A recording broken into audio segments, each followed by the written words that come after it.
Umaga iniinis ako ng mga ibon na ito. Sa dami-daming motor, bakit akin lang yung iniputan mo, ha? Bago nga ako pumunta sa work ay aking chine-check ang aking motor kung okay ba siya.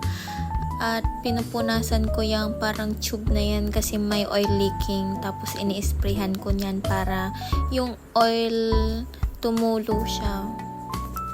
Wala pa kasi akong pera pang palit ng tube na yan kasi pricey siya. Nagtanong na ako, nasa 2,500 to 3,000 daw.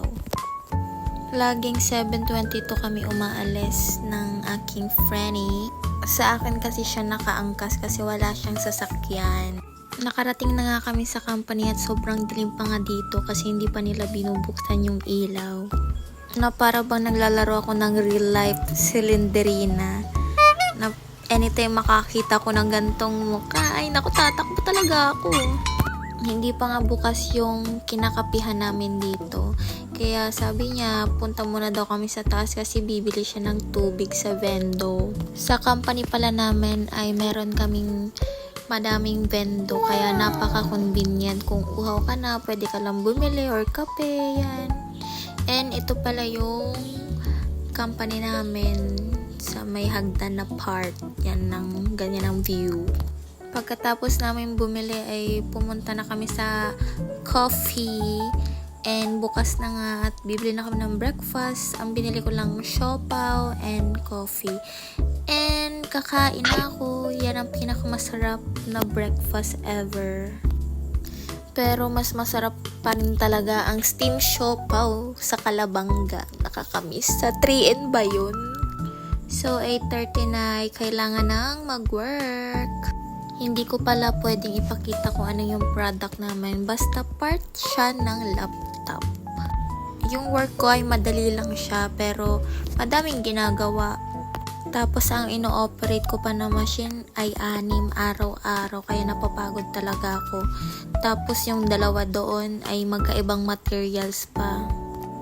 Tapos 8 hours pa akong nakatayo, walang upo-upo yang guys. Hindi lang ako nakatayo, palakad-lakad ako pabalik-balik. Kaya hindi talaga biro ang mag-earn ng money. Sobrang nakakapagod. Pero worth it naman pag sahod na. It's lunch time. So always lang yung ulam ko chicken, vegetable, and rice. Tas plus may pa juice sila. Yan, kain-kain muna tayo. Hindi lang puro chicken yung ulam namin dyan. Meron din isda, may pork din. Pero para sa akin kasi ang sarap niya na yan eh. Pag 1:30 naman back to work na, bago tayo mag-back to work, inom muna tayo ng tubig. Hindi na ako ulit nag-video ng ginagawa ko kasi paras lang naman nung una.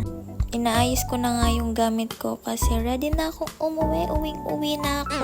Pero as always, bago umuwi, nagpapabango muna ako. Baka naman, juicy cologne. Gusto ko talaga yung amoy ng juicy cologne. Parang high school days. Ganun, nakakamiss lang maging high school. Buti nga at hindi ako masyadong pagod ngayong araw kasi may taga-scan ako ng mga ginagawa ko kasi pag wala akong katulong talaga, sobrang pagod na pagod ako as in. Kung nagugustuhan nyo pala guys ang aking video, baka naman pa-like and follow ng aking page. Thank you!